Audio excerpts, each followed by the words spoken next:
and welcome to our YouTube channel Long Drive Planner। আজকের এই এপিসোডে থাকছে এক রাত 2 দিনের পুরো মায়াপুর ও নবদ্বীপ ভ্রমণ। থাকছে কিভাবে এখানে আসবেন, কি ঘুরে দেখবেন, কিভাবে মহাপ্রসাদ খাবেন ইত্যাদি সমস্ত মায়াপুরের খুঁটিনাটি তথ্য। তো চলুন আজকের ভিডিওটা শুরু করা যাক। তার আগে আপনারা যদি এই চ্যানেলের নতুন সদস্য হন তাহলে অবশ্যই চ্যানেলটি সাবস্ক্রাইব করে দেবেন।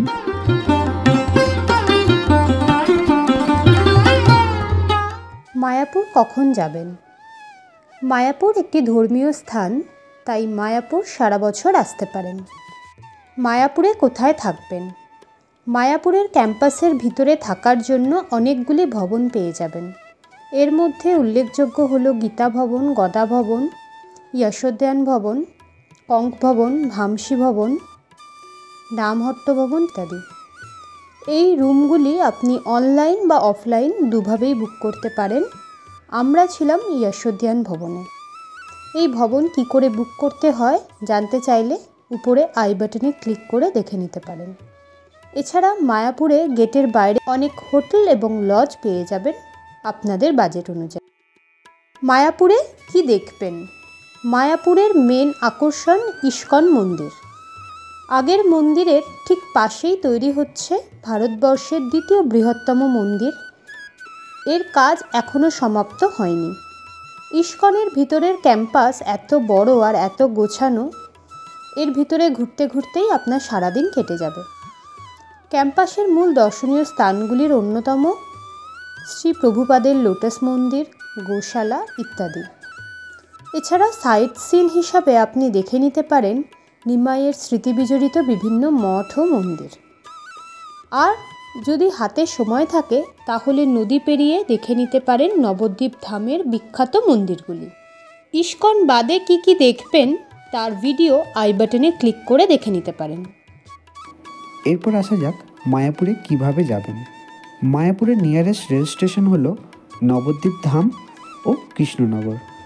আপনারা যারা নবদ্বীপ ধাম হয়ে আসবেন তারা নবদ্বীপ ধাম স্টেশন থেকে নেমে সোজা চলে আসবেন নবদ্বীপ ঘাট, এবং এই নবদ্বীপ ঘাটের নদী পেরিয়ে টোটো নিয়ে সোজা চলে আসবেন ইস্কন। আর যারা কৃষ্ণনগর হয়ে আসবেন তারা কৃষ্ণনগর স্টেশন থেকে নেমে টোটো করে বা অটো করে চলে আসবেন স্বরূপগঞ্জ ঘাট, এবং এই স্বরূপগঞ্জ ঘাট পেরিয়ে টোটো নিয়ে সোজা চলে আসুন মায়াপুর ইস্কন মন্দির। মায়াপুর আপনি একদিনেও ঘুরে দেখতে পারেন, আবার আপনি যদি ভালো করে মায়াপুর ঘুরে দেখতে চান তবে 2 দিন 1 রাত হলে আপনি মায়াপুরকে ভালো করে ঘুরে দেখতে পারবেন। তো চলুন আমরা এই পর্বে আপনাদের 2 দিন 1 রাতের মায়াপুর ঘুরে দেখাই।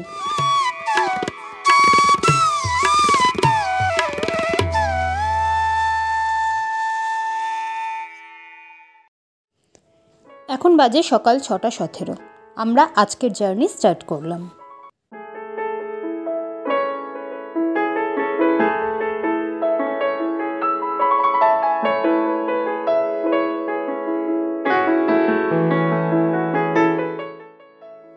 চব্বিশ ঘন্টার জন্য ভিতরে পার্কিং ফি 150 টাকা। রুম বুক থাকলেও ওই রেন্ট দিতে হবে। বলে রাখা ভালো, ভিতরে গদা ভবন ও যশোদ্যান ভবনের নিজস্ব পার্কিং এরিয়া রয়েছে। বাকি ভবন বা ডে ট্যুরের পার্কিং অন্য জায়গায় হয়।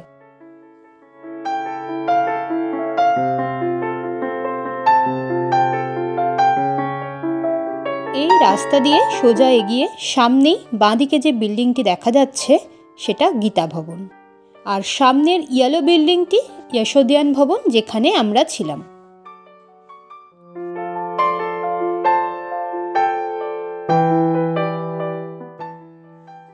এত পরিষ্কার আর সুন্দর গাছপালা দিয়ে সাজানো, ভিতরে ঢুকেই মনটা ভরে গেল।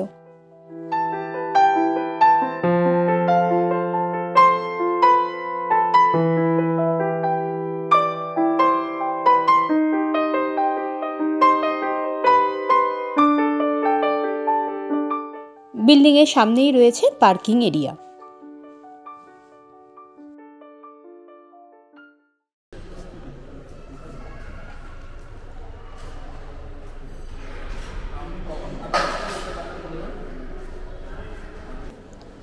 ভিতরে ঢুকে সামান্য পেপার ওয়ার্ক করে ঘুরে দেখলাম ভিতরটা। যেহেতু এখানে অনেক ফরেন ট্যুরিস্ট আসেন, তাই সামনেই চোখে পড়ল বিভিন্ন কান্ট্রির টাইম জোন। এই হলো আমাদের আজকের রুম। রুমে রয়েছে দুটি সিঙ্গল বেড ও দুটি সিঙ্গল ম্যাট্রেস। রুমের ট্যারিফ ছিল 2600 প্লাস জিএসটি।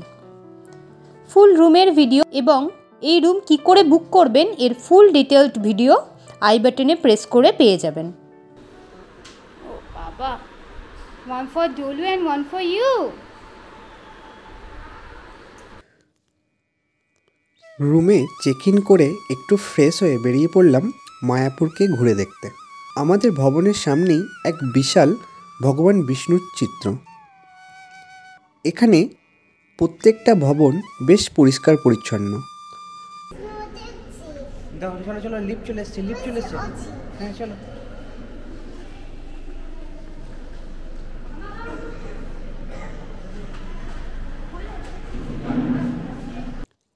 এই হোটেলের লিফটেরও ব্যবস্থা আছে।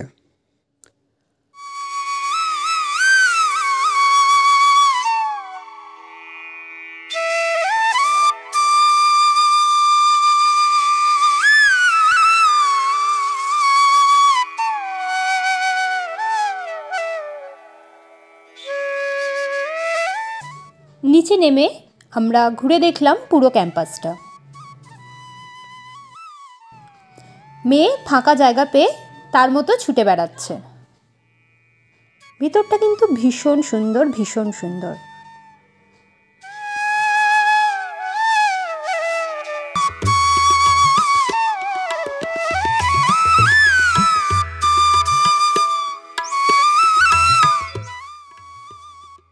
আমরা হাঁটতে হাঁটতে চলে এলাম চন্দ্রোদয় মন্দিরের সামনে। চন্দ্রোদয় মন্দিরের আরতির সময়সূচি আমরা দিয়ে দিলাম।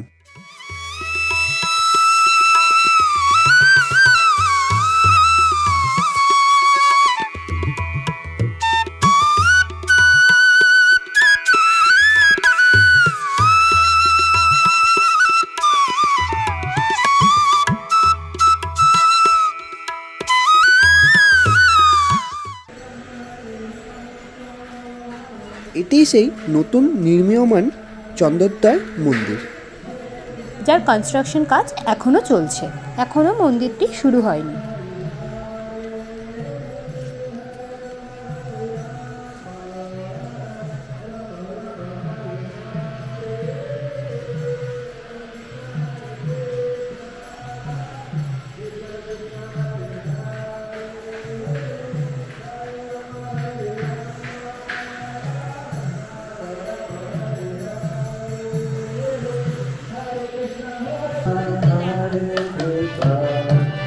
Krishna Krishna Hare Hare Hare Rama Hare Rama। এটাই মায়াপুরের মেন গেট। আপনারা যারা ট্রেনে বা বাসে আসবেন, এখান থেকেই আপনাদের প্রবেশ করতে হবে। মেন গেটের ঠিক সামনেই বাঁদিকে রয়েছে অখণ্ড সংকীর্তন, যেখানে 24 ঘন্টাই হরিনাম হয়। আর ঠিক সামনে রয়েছে প্রসাদের বিভিন্ন কাউন্টার। আমরা 60 টাকার বিনিময়ে গীতা ভবনের দুপুরের প্রসাদের কুপন কেটে নিয়েছিলাম। কুপন 11টা থেকে 12টার মধ্যে কেটে নেবেন, এরপরে হয়তো কুপন নাও পেতে পারেন, শেষ হয়ে গেলেও যেতে পারে। প্রসাদের কুপন কেটে আমরা গেটের বাঁ দিকে এগিয়ে চললাম পুরো ক্যাম্পাসটা ঘুরে দেখার জন্য। ক্যাম্পাসের ভিতরে কিন্তু অনেকগুলি দোকান আছে, এখান থেকে আপনারা কিছু শপিং করে নিতে পারেন।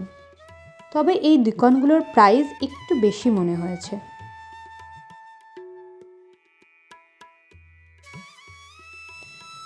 এরপর আমরা ঘুরে দেখে নিলাম শ্রীলা প্রভুপাদের সমাধি, লোটাস টেম্পল।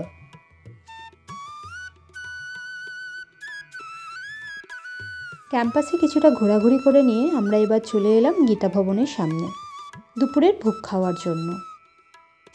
এখানে দুপুরের ভোগ খাওয়ানো শুরু হয় দুপুর 12টা থেকে।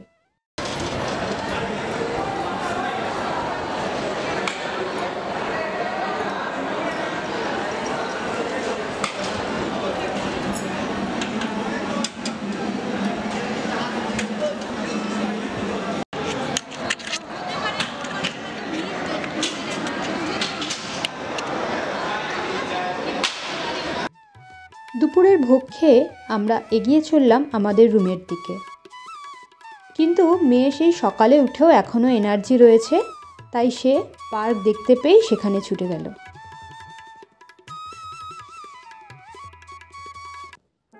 গীতা ভবনের ঠিক সামনেই রয়েছে যশোদ্যান ভবন, যেখানে আমরা ছিলাম।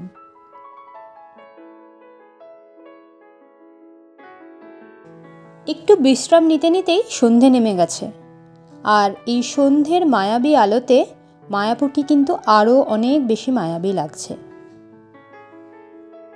বিকাল 6টার সন্ধ্যারতি দেখার আগে আমরা ক্যাম্পাসের একটি স্ন্যাক্সের কাউন্টারে চলে এলাম এবং এখানে কিছু স্ন্যাক্স অর্ডার দিয়ে নিলাম। এটি বেশ সুন্দর, পরিষ্কার এবং পরিচ্ছন্ন।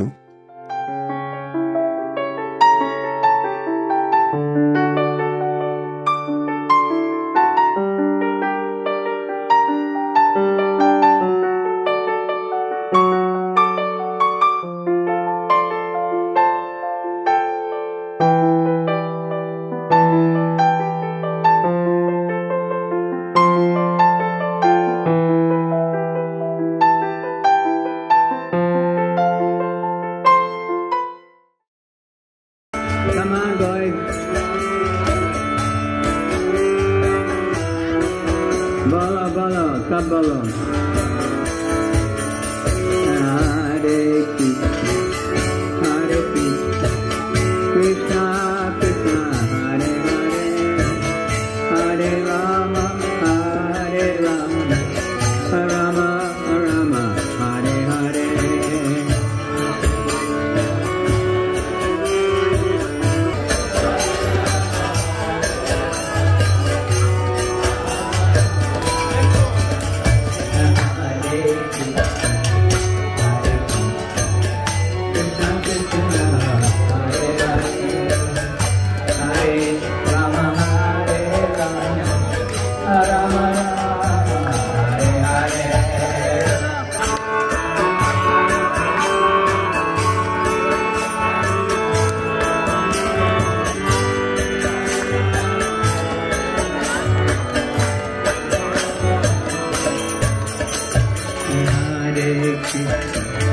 Hare Krishna, Krishna Krishna, Hare Hare, Hare Rama, Hare Rama, Rama Rama.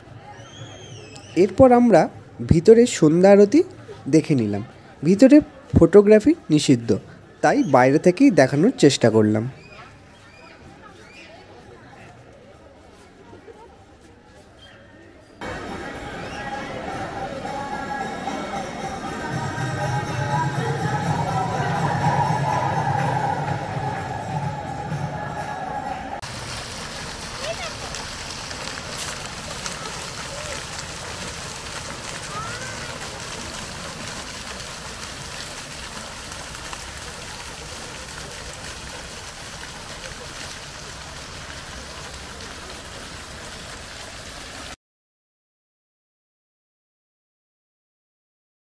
এরপর আমরা 40 টাকা দিয়ে রাতের মহাপ্রসাদের কুপন কেটে নিলাম। মহাপ্রসাদের কুপন কেটে গেটের বাইরে আমরা একটু শপিং করতে বেরিয়ে পড়লাম। তবে আমি বেরিয়ে পড়লাম এখানকার ফেমাস ভেজ বিরিয়ানি খেতে, আর সাথে দেখা করে নিলাম রানাদার সাথে। এরপর আবার ক্যাম্পাসে চলে এলাম। রাতের মায়াপুরকে আরও বেশি মায়াবী লাগছিল।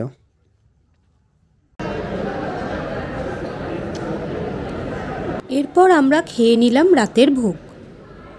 গীতা ভবনেই ছিল আমাদের ভোগের ব্যবস্থা।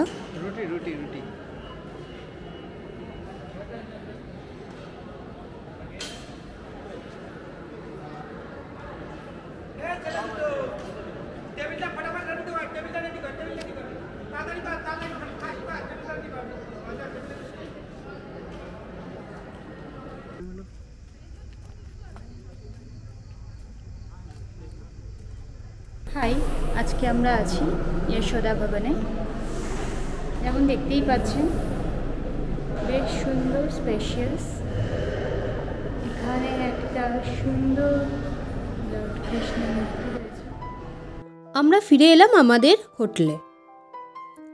কাল আবার দেখা হচ্ছে নতুন ভিডিও নিয়ে।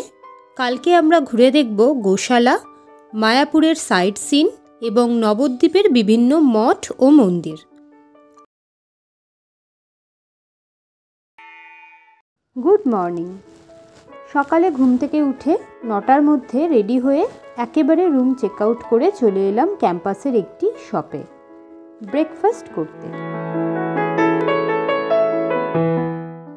ব্রেকফাস্ট করে প্রথমে বেরিয়ে পড়লাম গোশালার উদ্দেশ্যে। গোশালা মায়াপুর ক্যাম্পাসের মধ্যে হলেও একটু দূরে, তাই আপনারা চাইলে 20 টাকা করে টোটো নিয়েও চলে যেতে পারেন, তবে আমরা হেঁটেই গিয়েছিলাম। আপনারা চাইলে গরুর গাড়িতেও চলে যেতে পারেন গোশালা। গোশালা যাওয়ার পথে অনেকগুলি ভবনও চোখে পড়ল।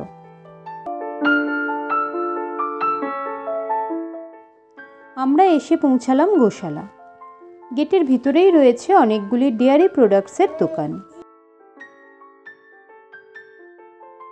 এরপর আমরা সিঁড়ি দিয়ে উপরে উঠে গেলাম।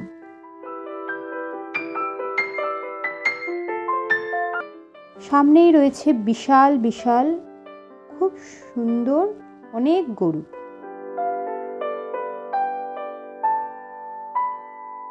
গরুগুলো এতই সুন্দর ছিল যে আমরা তাদের বেশ কিছু জনকে ক্যামেরাবন্দি করে নিলাম। এরপর ক্যাম্পাসের বাইরে এসে দরদাম করে 250 টাকার বিনিময়ে আমরা প্রথমে ঘুরে দেখলাম মায়াপুরের বিভিন্ন মঠ।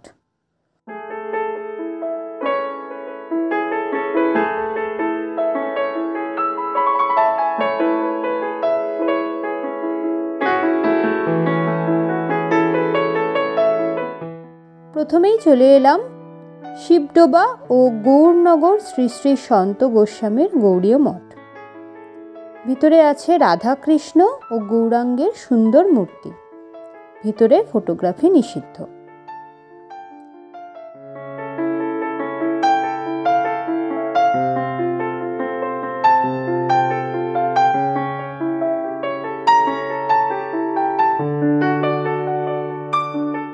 এরপর আমরা চলে এলাম নিমাইয়ের জন্মস্থান। যদিও নিমাইয়ের জন্মস্থান নিয়ে অনেক রকম মতামত রয়েছে, তাও মায়াপুরবাসীদের মতে এটি নিমাইয়ের জন্মস্থান।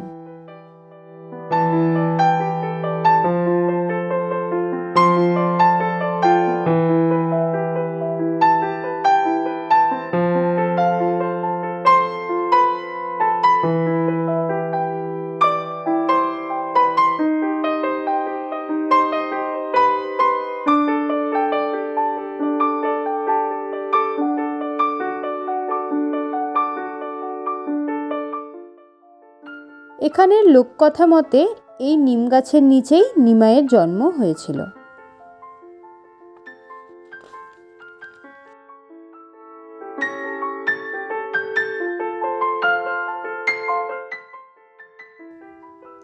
এরপর আমরা চলে এলাম শ্রী শ্রীবাস অঙ্গন।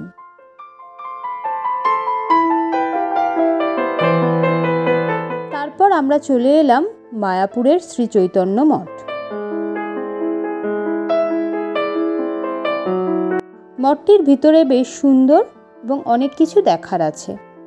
এখানে সব মঠের ভিতরেই ফটোগ্রাফি নিষিদ্ধ হওয়ায় আমরা সব কিছু দেখাতে পারলাম না, তাই মায়াপুরের সৌন্দর্য উপভোগ করতে হলে এখানে আসতেই হবে।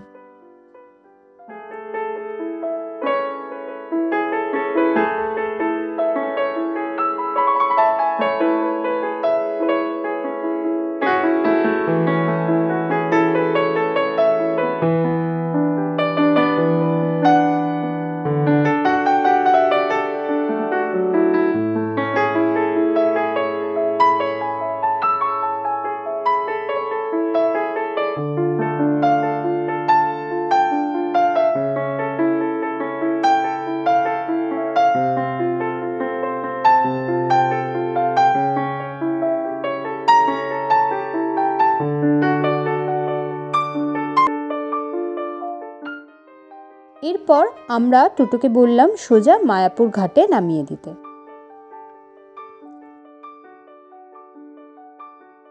টোটো স্ট্যান্ড থেকে একটু একটু ডান দিকে এগোলেই সামনে রয়েছে নবদ্বীপ ফেরিঘাট। 10 টাকা করে টিকিট কেটে চেপে পড়লাম লঞ্চে। আপনারা এখন যে নদীটি দেখতে পাচ্ছেন সেটি জলঙ্গি নদী, আর ওই দিকে যে ঘাটটি দেখা যাচ্ছে ওটি স্বরূপগঞ্জ ঘাট। কৃষ্ণনগর দিয়ে এলে এই ঘাট পেরিয়েই আসতে হবে।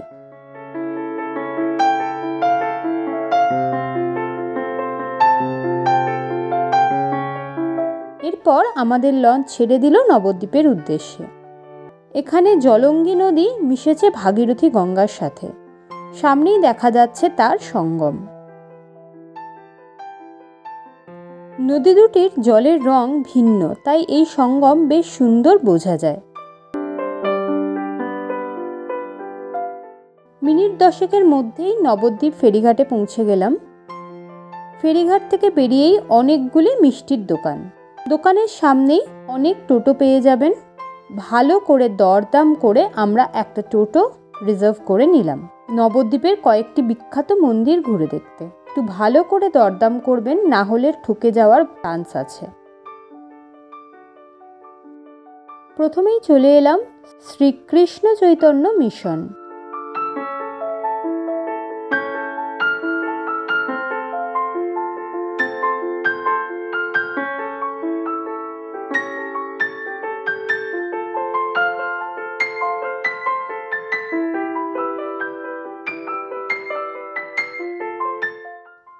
এখানেই আছে গুপ্ত বৃন্দাবন। এরপর আমরা আবার টোটোয় চেপে চলে এলাম বলদেব জিউ মন্দির।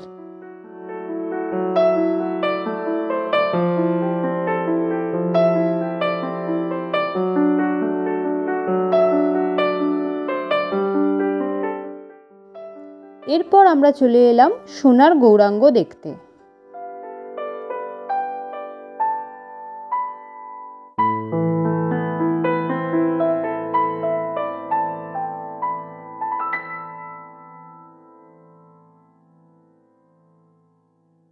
তার ঠিক পাশেই রয়েছে শ্রী শ্রী নিত্যানন্দ মিলন মন্দির। এরপর আমরাও টেস্ট করে নিলাম নদিয়ার বিখ্যাত ক্ষীর দই।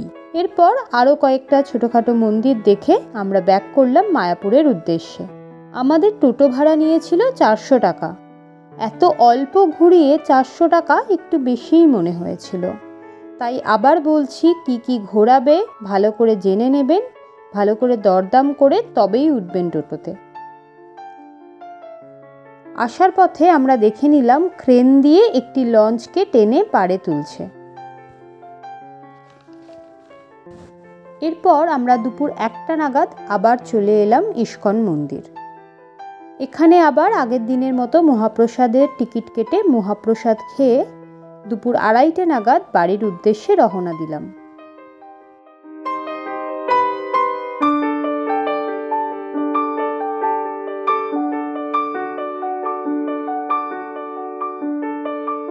ফেরার পথে চোখে পড়ল কল্যাণী এমস। কল্যাণী এক্সপ্রেসওয়ে হয়ে সোদপুর ও দক্ষিণেশ্বর হয়ে আমরা সন্ধ্যে 7টার মধ্যে হাওড়া পাঁচলা পৌঁছে গেলাম। ভিডিওটি কেমন লাগলো জানাবেন। দেখা হচ্ছে পরের ভিডিওতে। ততদিন ভালো থাকবেন, সুস্থ থাকবেন।